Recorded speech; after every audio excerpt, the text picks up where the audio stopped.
Did you kind of look at the criticism and just kind of roll off your back and go, I know what I'm doing, guys. You'll see. I definitely always had a plan, and my plan was right. And people were saying famous for being famous, but now that's literally created a whole new genre of celebrity where you see people now who are doing the exact same thing. So I think it's amazing where you could actually, build your fame and everything just off being yourself. Out of all the artists I worked with, there's only one story about that. It's Nipsey Hussle. He never really put out a major album release. What he was doing was he was making, music and putting it out on CDs and giving it out in the hood. He was just putting out music when he wanted to. Towards the end of his life, no one knew he was gonna get murdered, but he was signed to Atlantic Records. And then he put out a major release after 12, 13 years, and it went platinum, and unfortunately, it went platinum because he passed away and everybody wanted to become a Nipsey fan.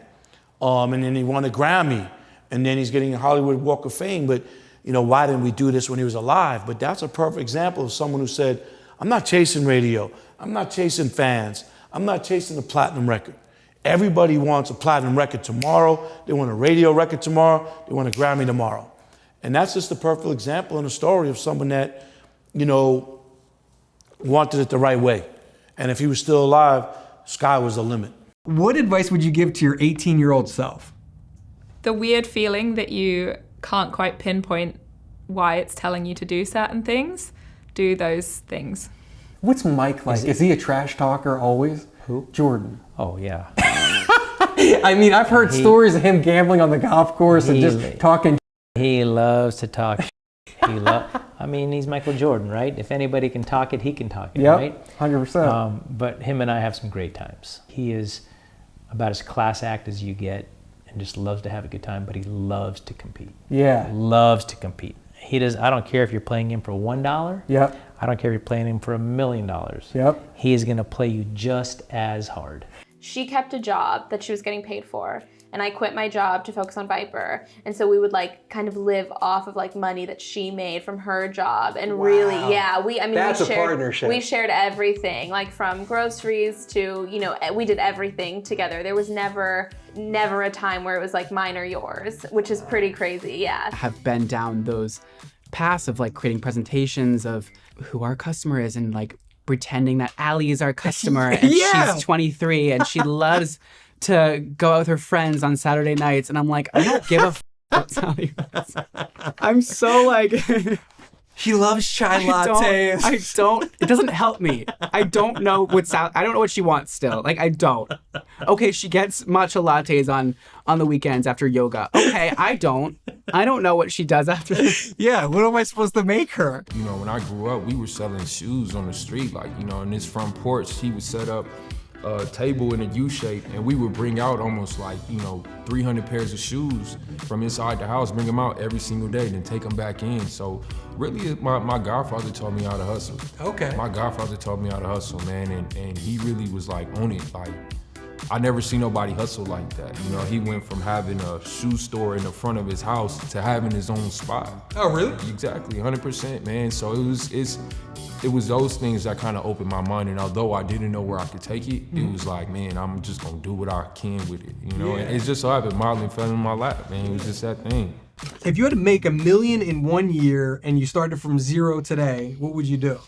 I'd use the skills that I have right now. I would go make one shirt, and I'd then go make 10 shirts, and I'd go sell 100 shirts. And I would, it's I would go look at the most basic rudimentary things that I know I can do, whether it's I'm going to start selling my designs, logos, graphics. I'm going to consult for people. I'm going to go in anything that I can then extrapolate as value, I will go out and do. I'm not afraid to go expose myself. I'm not afraid to go let people know that I failed. I'm not afraid to let everyone know that I'm resetting. I think that after failing so many times, it is recognizing that you have so many skills and so many different tools at your disposal to make these things happen. A lot of times you just got to believe enough in yourself, So for me with $1 million, it would be I would start, almost the kind of hand-to-hand, dollar becomes $2, then $2 becomes $4, and just keep on going that way. And, you'll find success through consistency. We launched Liquid Death as if it was a real product on Facebook first, even though we didn't have real product. We said, we did a 3D render of a can. we shot this funny $1,500 commercial using a fake can. And we made it seem real just to kind of test the idea first, because let's just see how people react to Proof this. of concept. Proof of concept, yeah. In a low cost way where if it doesn't work, we're out a few grand. Okay. But then, 4 months in, the video had like 3 million views. And the page had, 80,000 followers, which was, more than Aquafina That on is Facebook. genius. When someone comes up to me and says hi, and I'm like, hey, like I'm not good at keeping the conversation going. Is that where the conversation ends? Yeah, so I'm like, I don't know what to do. What's the best piece of business advice you've gotten? Fail fast, iterate quickly. And that's something he would say over and over and over again. Fail fast and iterate quickly. So don't be afraid to fail. And when you do fail, make changes. Figure out what went wrong and how you can improve and continuing to build. I always exercise like 4 times a week, and I'm like militant about it now. I'm like, I have to do this, and not just because I like want to be fit and healthy, but it's just like, this is 45 minutes where I'm not looking at my phone, and I'm so sweaty and so like out of breath that I actually can't think about anything else. I completely agree. And you're like, oh my God, I'm actually gonna die. I'm just trying not to die on this treadmill. Exactly. Yes. What's the best piece of business advice you've gotten? You know what? I think like it is kind of business, but it's applied to my life, is the idea of asking for forgiveness, not permission.